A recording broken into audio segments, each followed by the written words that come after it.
예, 모두가 존중받는 일상, 말로는 익숙해졌는데 현장에서 체감하는 속도는 아직 그에 따라오지는 못하는 것 같습니다. 이번 계획의 큰 방향을 보면 일상에서 체감하는 성평등 이 부분을 강조를 하셨는데요. 성평등 정책 추진 체계를 전면 개편한다고 하셨습니다. 기존과 비교했을 때 어떤 점이 달라집니까? 예, 성평등 가치나 성평등 문화가 우리 전 사회로 퍼져나가야 정말로 제대로 된 성평등 사회가 됩니다. 네. 그래서 그 점에 대해서 착안해서 지금 양성평등위원회가 있습니다만은 그동안 그 추진이 조금 미흡한 점이 있었습니다. 그래서 실질적인 성평등 정책을 총괄할 수 있도록 민간위원을 확대하고 또 논의 아젠다도 좀 확대하는 방향으로 개편하려고 그럽니다. 그리고 그보다 더 중요한 것은 지금 전 부처적으로 양성평등 정책을 추진할 수 있는 양성평등 담당관을 좀 확대하려고 합니다. 네. 그리고 지방 정부에서도 성평등 정책을 추진할 수 있는 그러한 기구를 확대해 나가려고 합니다. 이런 과정에서 성평등 가족부는 성평등 정책의 총괄 조정 기구로서 여러 부처와 소통하면서 계속 추진해 나가도록 하겠습니다. 네, 성평등이 그러니까 한 부처만의 정책이 아니라 전 부처와 또 지역이 함께 움직이게 된다. 여기에 방점이 찍힌 것 같은데요. 아무래도 가장 직접적으로 체감이 되는 건 일터가 아닐까 싶습니다. 많이 발전이 됐다고는 하는데 여전히 성별 임금 격차가 OECD 국가 중에 최고 수준이라고 하더라고요. 어떤 방안이 있겠습니까? 예, 말씀하신 대로 OECD에서 그 성별 임금 격차가 29%로 굉장히 거의 꼴찌 수준입니다. 네. 이 부분에 대해서 성별 임금 격차를 해소하기 위해서 가장 중요한 정책으로 성별 임금 공시제를 추진하려고 합니다. 이 성별 임금 공시제는 공공기관이나 그 민간 기업에서 성별로 임금 현황이 어떻는지 정보를 공개를 하고 또 고용 형태별로 임금이 어떻게 분포되어 있는지 하는 그 정보를 공개를 하도록 합니다. 그래서 그러한 공개를 통해서 사실 사회적으로 압력을 받는 거죠. 그렇게 해서 기업이 스스로 좀 개선하고 이 성별 임금 격차를 해소해 가도록 하겠다는 것입니다. 이게 일종의 그냥 제재 수단이 아니고 네. 그런 스스로 기업이 개선해 가는 과정에서 정부는 지원을 하고 인센티브를 제공할 그런 계획입니다. 아마 이 부분에 대해서 좀 더 세부적인 지금 제도를 설계를 하고 있습니다. 그래서 올해 안에 법도 마련하고 또 개별적으로 어떤 부분을 공시를 하고 어떤 부분에 대해서 인센티브를 줄 수 있을 건지를 지금 검토를 해 나가고 있습니다. 아마 여러 관계 기관들하고 또 경제계나 노동계와의 소통을 통해서 제대로 준비를 하도록 하겠습니다. 네, 알겠습니다. 기대해 보도록 하고요. 뿐만 아니라 최근 디지털 성범죄가 크게 늘고 있습니다. 이재명 대통령도 업무 보고에서 강력 대응을 주문했는데요. 화면 보고 오겠습니다. 성착취 촬영물, 네. 무슨 어젠가 기사에 나서 난리가 났던데요. 이게 대개는 해외 서버로 되어 있다는 건데 지금 현재 상태로는 예를 들면 이건 이제 불법이잖아요, 그죠? 네, 맞습니다. 그러면 그 사이트 차단이 안 됩니까? 그 사이트에서는 한 70% 정도가 불법 촬영물인 것이 확인이 되어야 사이트 차단까지 간다고 하는데 70%가 그 아니 네. 이론적으로 그 사이트 안에 네. 범죄적인 불법 내용이 있으면 그 사이트 전체 그 부분을 차단하는 게 안 되면 네. 전체를 차단할 수 있는 게 당연한 거 아닌가요? 네, 맞습니다. 저는 근데 뭐 70%가 안 되면 차단이 안 네. 된다는 얘기는 뭐죠? 우리 방심위원장 방심위 쪽에 얘기해가지고요. 일부라도 해가지고 차단 요청을 하고 안 되면 전체를 차단하는 거죠. 네, 그렇게 조치하겠습니다. 이게 대다수가 해외 서버 내지는 서버를 교체하면서 주소를 교체하면서 옮겨 다니는 문제가 있을 것이고 그것에 관해서 결국 해외 당국의 협조가 어떻게 되는가의 문제도 연결되어 있을 것 같습니다. 다만 구체적 사건을 제가 지금 보고받고 말씀드리는 건 아니어서 일반론만 여기까지만 말씀드릴 수 있을 것 같습니다. 어쨌든 불법 사이트가 있는데 예를 들면 그 서버 관리자가 되게 해외에 있으니까 네. 우리 마음대로는 안 되겠지만 대한민국으로 전파되는 것 자체를 막을 수는 있지 않나요? 이게 지금 안 그래도 우리가 마약, 그다음에 보이스피싱, 스캠, 그리고 도박. 네. 이거는 지금 그 초과 범죄 대응 TF 만들었던가? 뭐 어쨌든 거기서 하기로 했잖아요. 음란물 같이 여기다 한 항목을 예, 추가를 해가지고 포괄하시면 될 것 같습니다. 네, 기술이 발전할수록 디지털 성범죄 잡기가 힘들다는 겁니다. 이 서버가 해외에 있기도 하고 어떤 방법이 있겠습니까? 예, 대통령께서도 좀 전에 1%의 불법 차량물만 있어도 완전 삭제하라는 지시도 있었습니다만은 네. 지금 사실 그 앵커께서도 말씀하셨듯이 삭제를 지금 성평등가족부 또 방미통이 경찰청에서 열심히 하고 있습니다만은 그 기술의 발전으로 해가지고 생성되는 속도는 훨씬 더 빠릅니다. 그렇군요. 그래 이 부분에 대해서 지금 성평등가족부에는 그 심각성을 익히 알고 있었고요.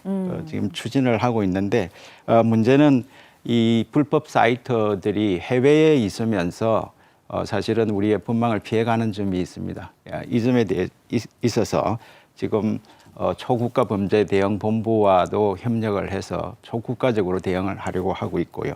예. 그다음에 방미통의의 심의를 거쳐야 되는 부분이 있는데 이런 부분에 있어서 좀 더 신속하게 차단할 수 있도록 우리 성평등가족부에 직접적으로 그 인력을 파견받아서 네. 우리 원스톱으로 처리할 수 있도록 경찰청과 또 방미통의 또 우리 법무부 이렇게 협력을 해서 디지털 범죄 피해 대응 추진단을 지금 구성하려고 하고 있습니다. 이렇게 해서 원스톱으로 삭제 지원을 신속하게 할 수 있도록 하겠습니다. 여러 부처와의 협력 문제도 중요한 또 과제인 것 같고요. 뿐만 아니라 교제 폭력도 심각한 사회 문제로 떠올랐습니다. 이재명 대통령도 여기에 대한 대응책을 주문했는데요. 듣고 오겠습니다.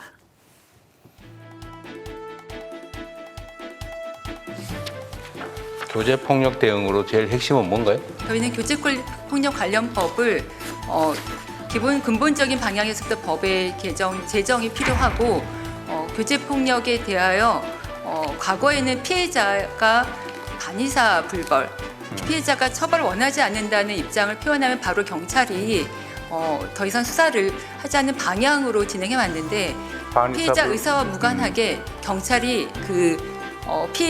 피해 상황을 적극적으로 검토해서 고위험군 피해자의 경우에는 피해자의 의사와 관계없이 지속적으로 보호해 나가는 방향. 그러니까 반의사 불벌죄나 신고죄로 하지 말아야 된다. 맞습니다. 법률 개정이 필요하다 그 말인가요? 네. 지금 가정폭력 사범이나 스토킹 피해자 등에 대해서는 잠정 조치 등이 도입이 되어서 접근 금지라든지 전자자치 구차까지 가능합니다만 교제 관계에 따른 이유로 교제 폭력의 피해자 같은 경우에는 피해자들을 보호를 받을 수 있는 법적인 장치가 부족한 상태입니다. 가정폭력법을 개정할 것인지 아니면 새로 교제 폭력에 관한 특별법을 만들 것인지 이것에 대해서 국회에서 논의 중에 있습니다. 여성들이 매우 불안해하는 건 또 맞는 것 같아요. 맞습니다. 네. 속도를 좀 내보시죠. 그럼 국회하고 협력해서. 네. 네, 교제 폭력은 친밀한 관계일수록 피해자가 신고를 좀 망설인다거나 신고 이후에도 불안이 계속되는 경우가 많은 것 같습니다. 그래서 뭔가 사건이 벌어지기 전에 선제적으로 보호하는 게 중요할 것 같은데 어떤 방법이 있을까요? 예, 그런 식으로 반복 신고가 이루어지고 정말로 위험한 피해자의 경우에는 예. 경찰과 또 우리 성평등가족부의 피해자 지원 기관이 있습니다. 이 기관별로 공동으로 모니터링을 통해 가지고 피해자 지원을 신속하게 하겠습니다. 특히 이 심리 지원도 병행도 하고 또 이 사건이 끊어지지 않고 우리가 피해자 지원을 해야 됩니다. 한번 피해자 보호의 지원이 끊어지고 하면 이게 강력 범죄화 되거든요. 그래서 집중 관리를 공동으로 모니터를 해 가겠다는 계획입니다. 네. 그리고 교제 폭력 처벌에 있어서도 피해자 보호 조치를 명확히 하는 법적인 조치도 충분히 추진을 하고 그 전에 사실은 이 친밀 관계에서 일어나는 이러한 것도 범죄라는 사실을 좀 인식 개선의 캠페인도 추진을 하려고 그럽니다. 네. 그래서 친밀한 관계에서의 사소한 폭력도 범죄가 될 수 있다는 그러한 그 인식을 전파하는데 최선을 다하겠습니다.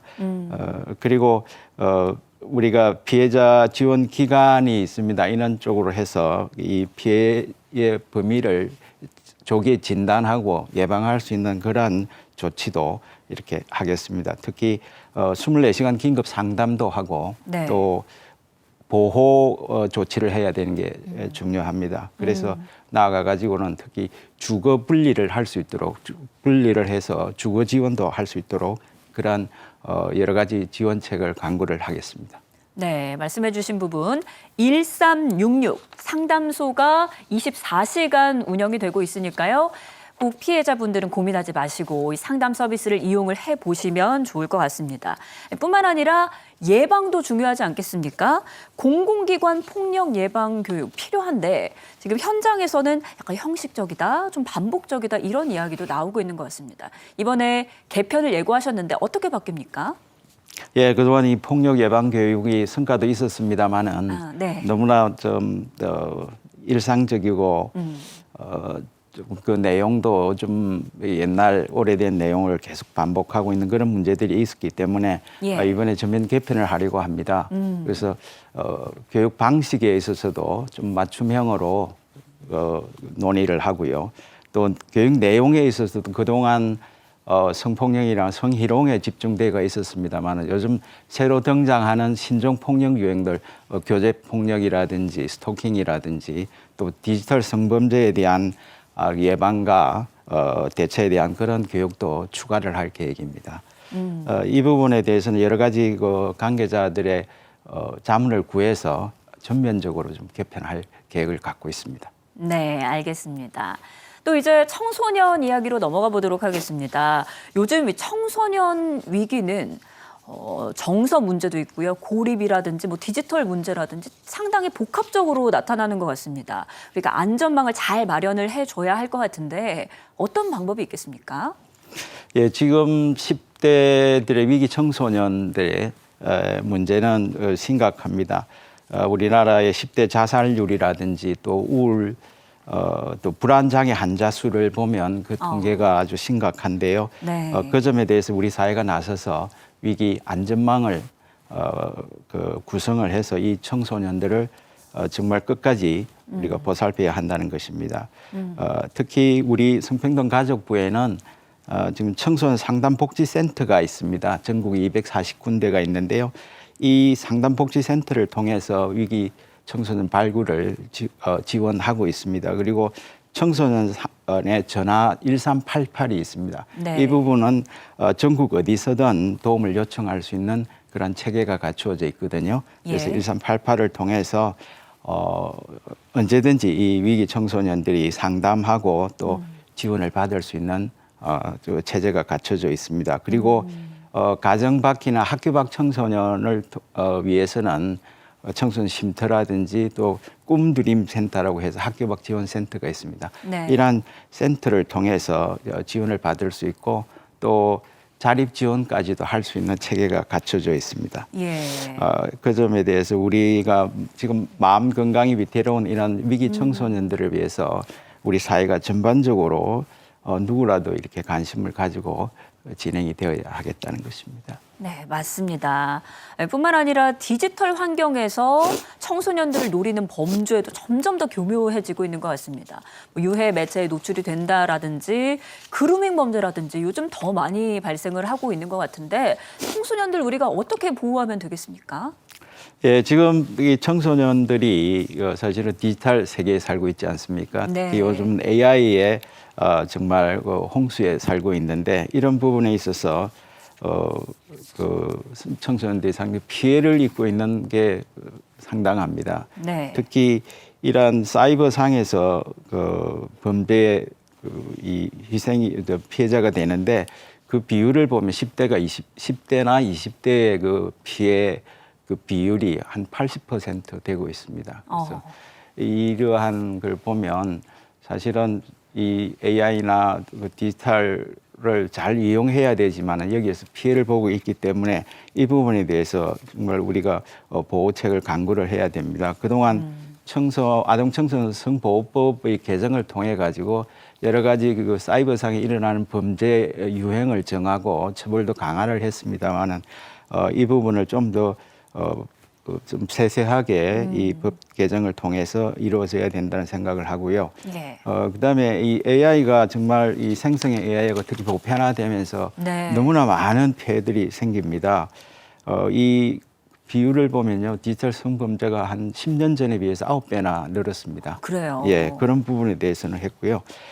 그리고 이러한 온라인상에서 유포되고 있는 범죄물, 그 불법 착취물 이런 경우에는 사실은 우리 성평등 가족부가 열심히 삭제를 하고 있습니다만은 예. 그 생성 속도를 따라가지는 못하고 있습니다.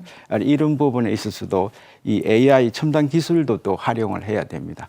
그런 식으로 우리가 모니터를 해서 삭제하는 그러한 작업도 하고 있다는 말씀을 드립니다.